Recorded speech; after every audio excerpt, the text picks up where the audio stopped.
and welcome to the Idea People podcast. I'm Stephanie Graves, the CEO of Leanders Group. Leanders Group is a full-service PR agency focusing on strategic communications, marketing, and outreach. I'm thrilled to have you join us for today's conversation. Listeners, we have a really interesting group here today that you really want to hear from. After the catastrophic fires of 2025, many families in Altadena were left not just displaced, but stuck waiting for permits and insurance and a housing system in Los Angeles County that simply doesn't move fast enough in moments of crises. Mm-hmm. So for everyone to understand how catastrophic, again, I think to date, there are over 9,000 structures that were destroyed and over 4,000 homes that burned. So today we're talking about a real solution emerging on the ground for this problem. I'm joined by Michael Anderson here, the founder and principal of Altadena Rapid Housing Solution, and Violeta Wyrick, who kind of heads up community engagement for this project. And as it's going more into the field, you're helping with that. And we're going to talk about how they're helping families return home faster and rebuild with dignity. So I'm Stephanie Graves, CEO of Leanders Group, and welcome, Michael and Violeta. Thank you for having us. Thank you. Thank you so much for the invitation to share space with you and to have this conversation. Of course. So first, let me just get some Michael's why here. First off, Michael, just give us a little background. You've been an architect for over 35 years. And how long have you been in Los Angeles? Oh, God, that's a good question. I've been in Los Angeles since 1978. And I've actually been in architecture for 48 years. I've done a lot of public infrastructure projects such as LAX modernization program, the international terminal. I'm the executive architect of Intuit Dome Plaza. So if you've been in the courtyard area with the basketball courts, I was the executive architect of that project.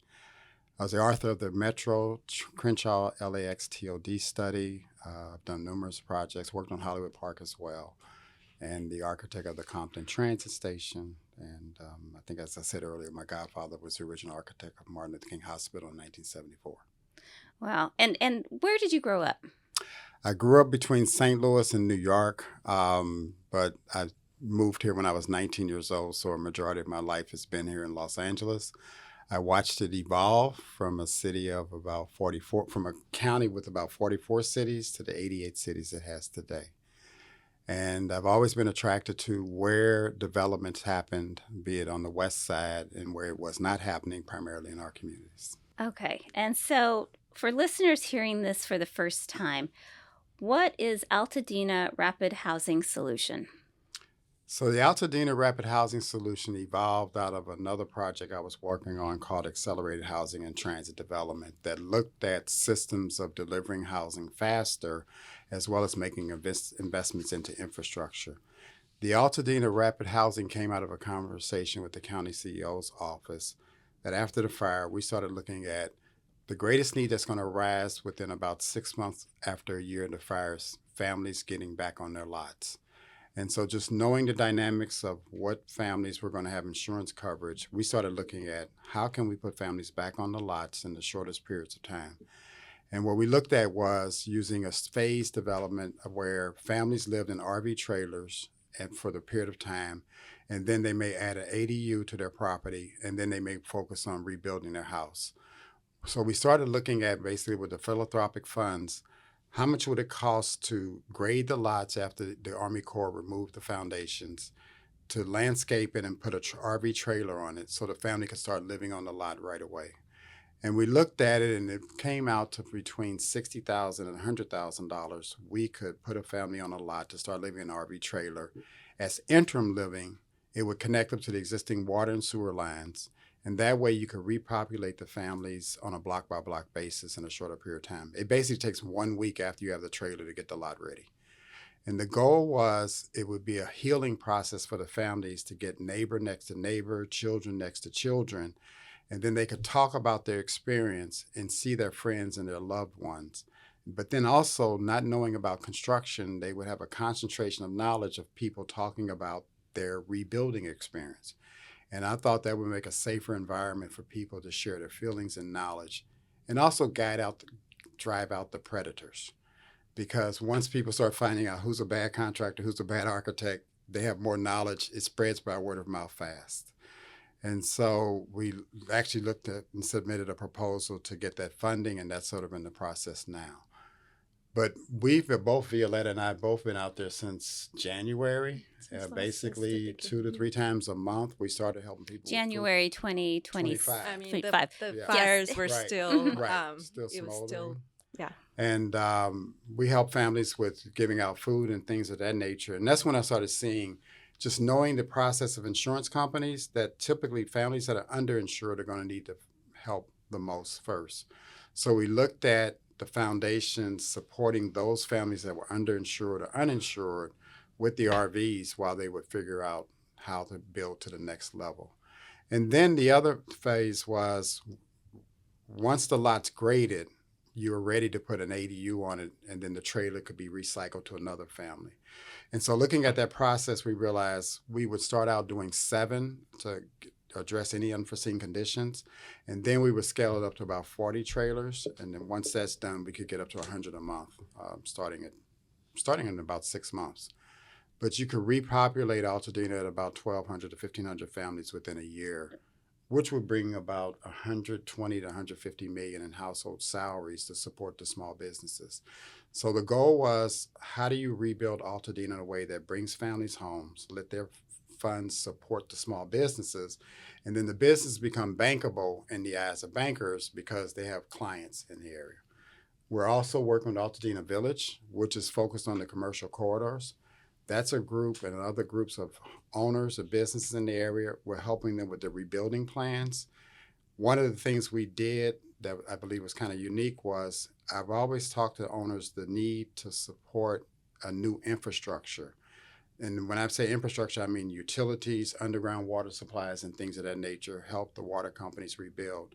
So we actually introduced the county supervisor's office to California Infrastructure Bank so that they could understand how to ask for billions of dollars in infrastructure funding. And I think that's what led up to creating the Infrastructure Finance District.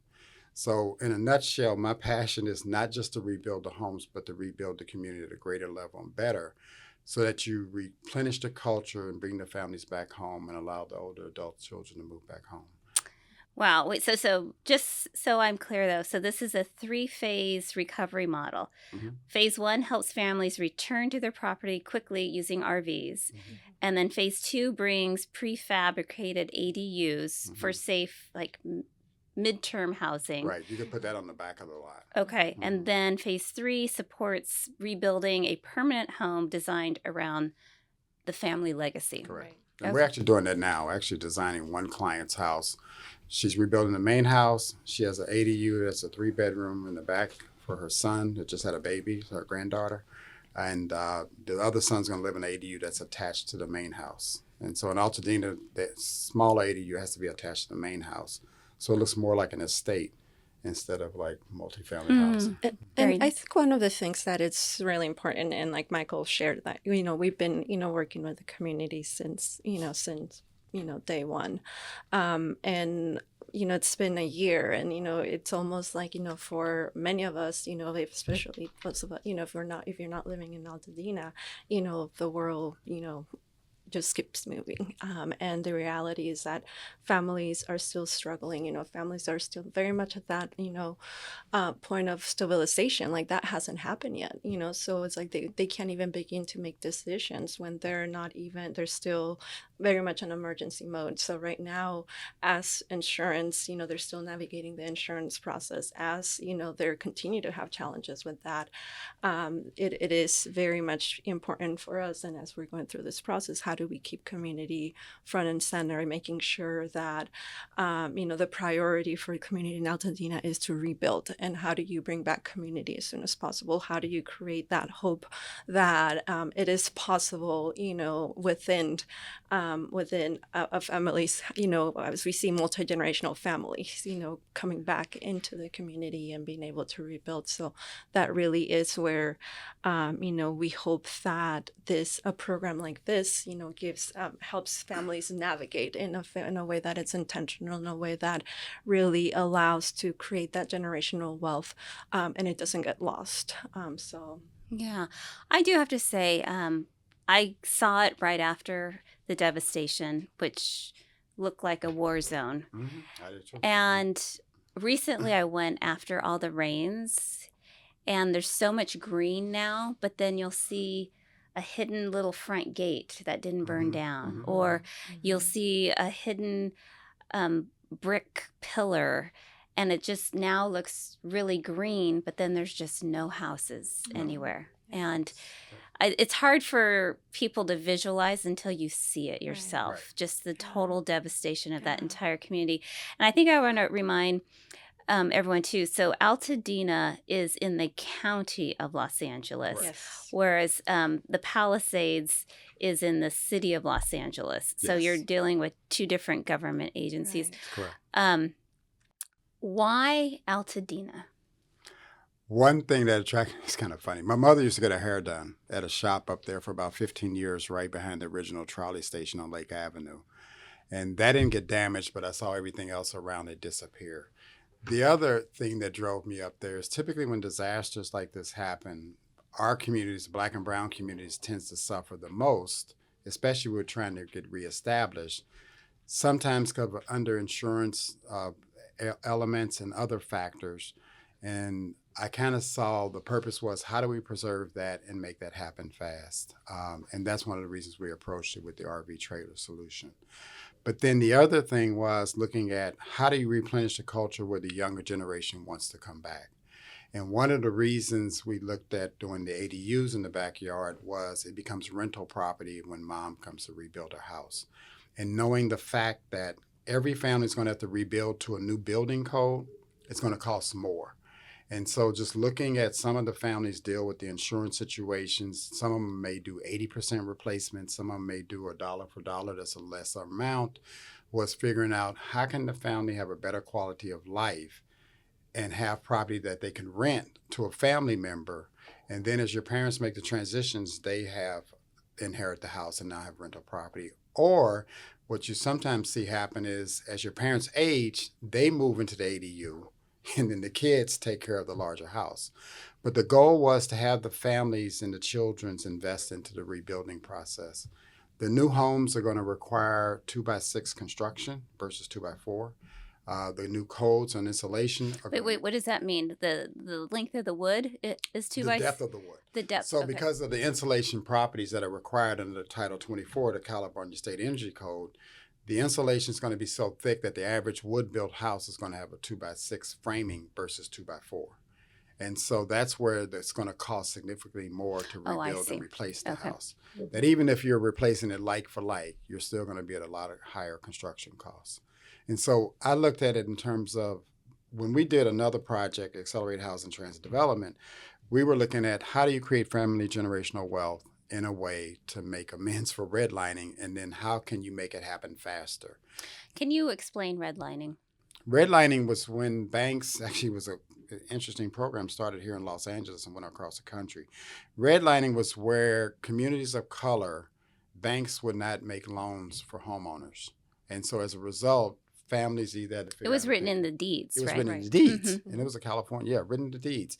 And it was sort of a collaboration between banks, real estate agents, to drive investors where they could get banking loans and where they could not.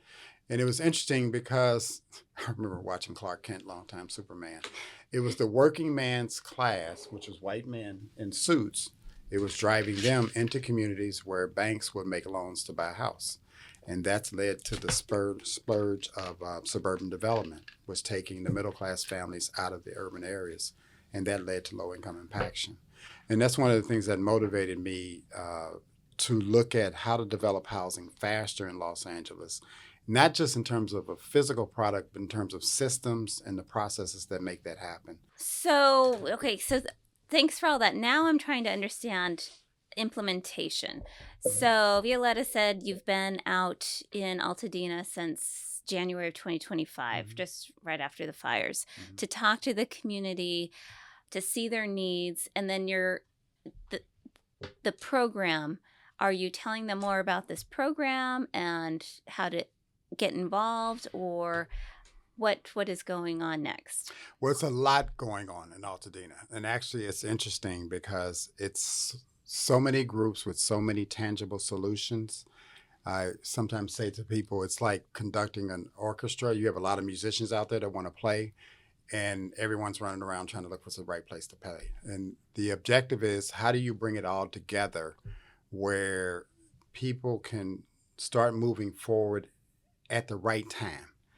And then bring that all together in what I want to call a program that then you start to be able to create a financial performer analysis around it so that you can start to design the possibilities. And what I mean by that is, for example, the water infrastructure needs to be rebuilt for the next generation, which means twice the capacity. And so one of the things we looked at is replicating Santa Monica's water recycling system that collects water runoff and turns it into drinking water.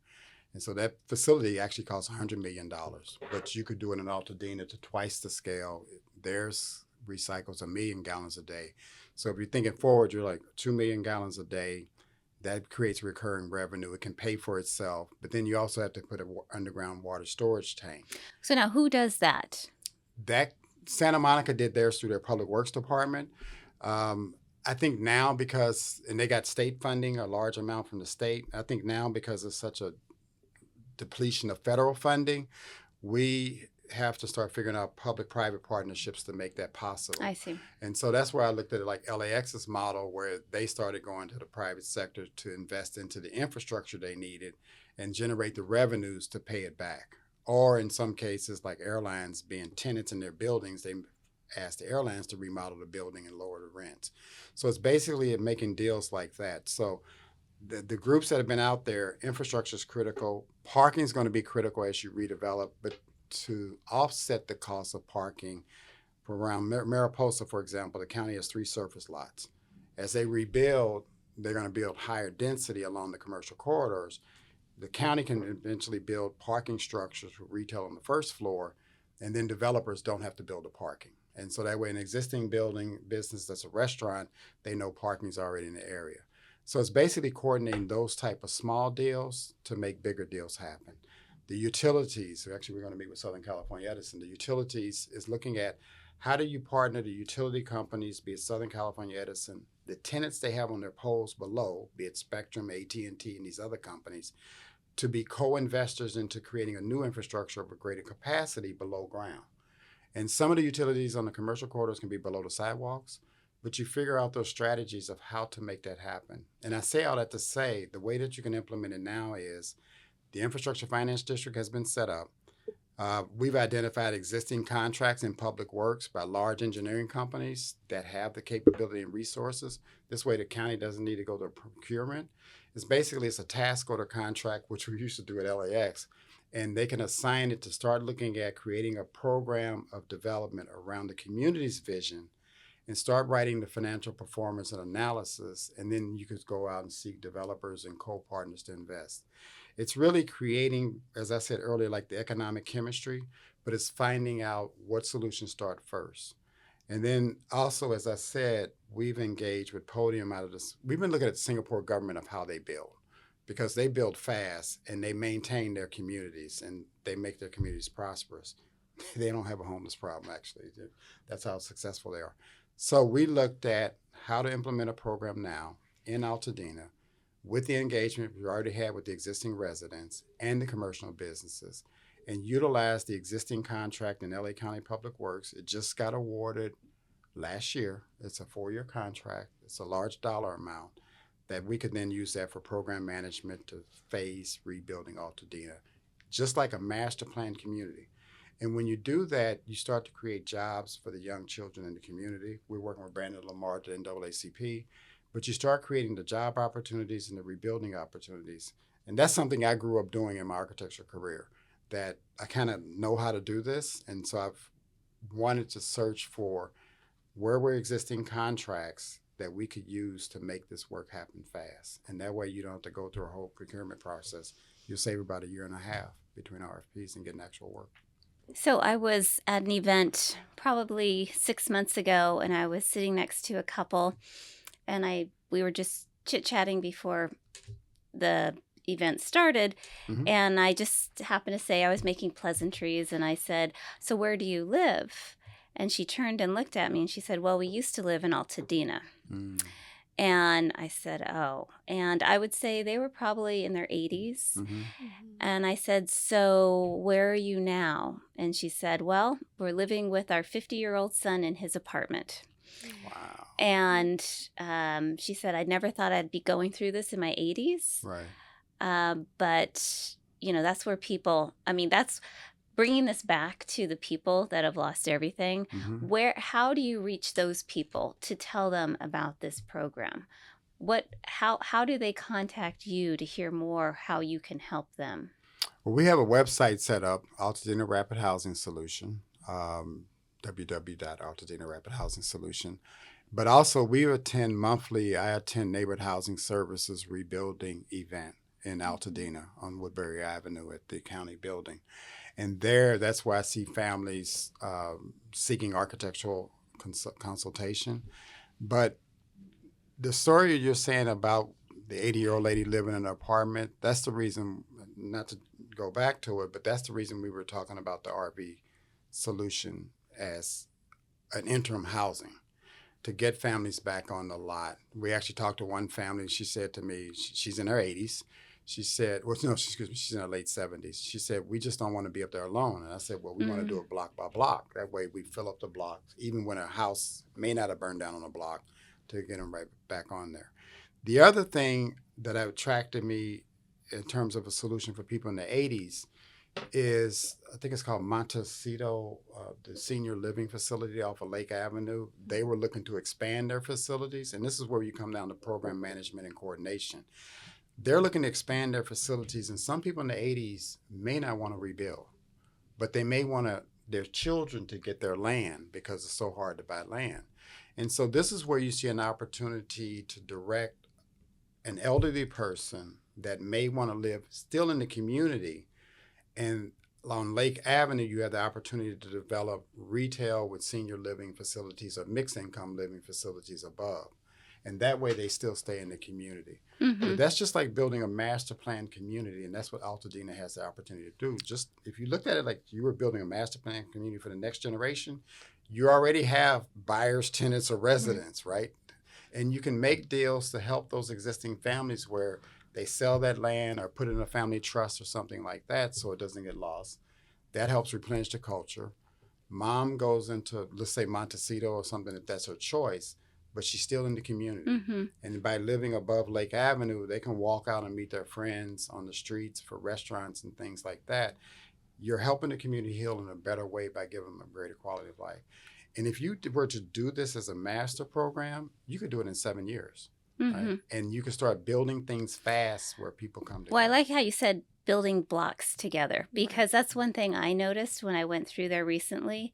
There is, someone's put up a little house already here, and someone does have an RV over here, but no one has gates or fences, Right. and it's all one big area. And I could see how that would be difficult living like that by yourself. Yeah. No, and the reality is that, recovery has been so fragmented. The people that have been able to start to rebuild are, have some sort of wealth, but a lot of people, the wealth went with the home. So now it's like rethinking and providing that education, and really what, kind of going back to what Michael talk about, like looking at best practices, from, Santa Monica, what they were able to do with the water treatment facility, looking at other disasters and how we can, learn from their mistakes, and now applying those lessons and looking at, international examples like Singapore. And, I think,